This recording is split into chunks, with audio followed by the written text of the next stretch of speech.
Hi friends, Rebecca here, the Dragon Librarian from Farmington Community Library, and Elle and I are here today to talk to you about some fantastic, brand new, super exciting books that we are just over the moon thrilled about, and we hope you will be too.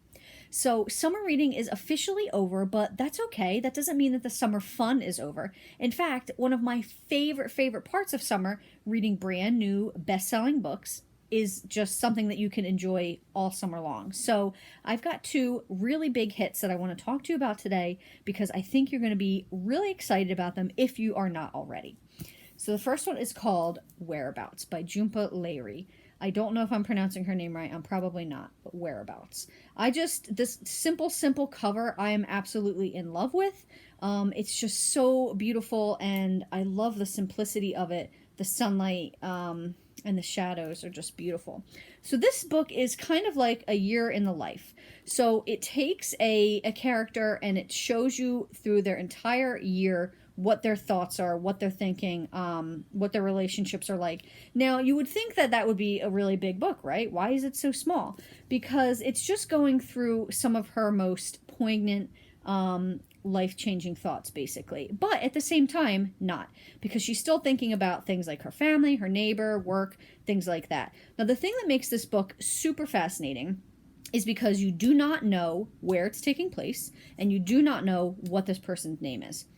They do not give a name, and they do not give a place. And at first, that really threw me off, because I really like having a set thing in my mind when I'm starting a book. Like, okay, this is the character's name, this is where they live, this is what I'm envisioning. But they don't do that. And as I continued to read, I realized it was for a reason.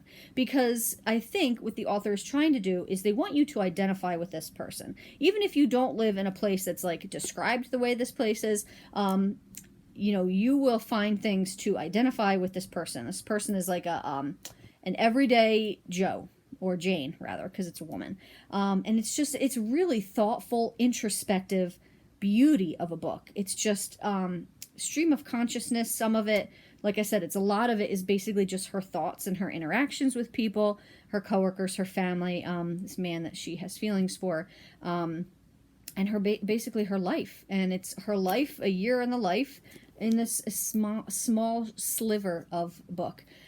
It's fantastic. It sounds really strange, and surreal, and it kind of is. It is strange and surreal, but it's also magnificent. Highly recommend this book. Whereabouts by Jhumpa Lahiri. Now, the next book is by an author that I absolutely know most likely have heard of because she's super famous, and this is Jennifer Weiner.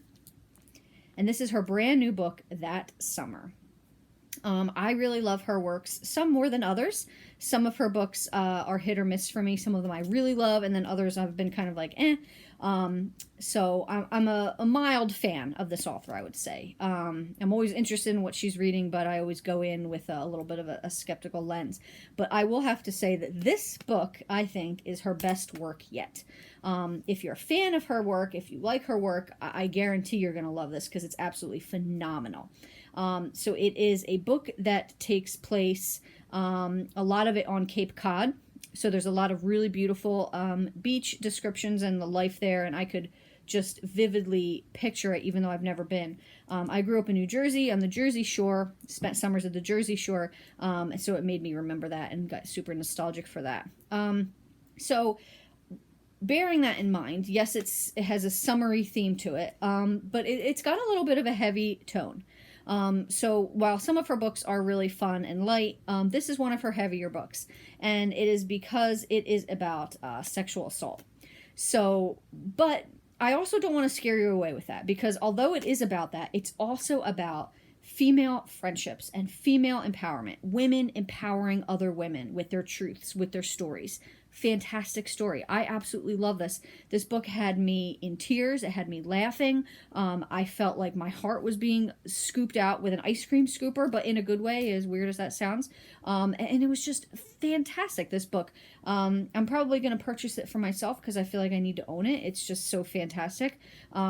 Absolutely love this. If you're a fan of this author, absolutely go for it. I think you'll love it. Even if you're not and you just are looking for a bestseller, a summer bestseller, this is something you want to read, because I feel like everybody's going to be talking about this for a while. There's just, this story is absolutely phenomenal, and it's great. You're going to be thinking about it for a while after you finish it, and I think that is the hallmark of a good book. So that is That Summer by Jennifer Weiner. Well, that's what we've got for you today. I hope that these books sound really fun and interesting and exciting. Like I said, they're summer bestsellers, so everybody's talking about them right now. So put them on hold at the Farmington Community Library, check them out, read them, and then come in and tell us what you think. Thank you so much, friends, and have a wonderful rest of the day.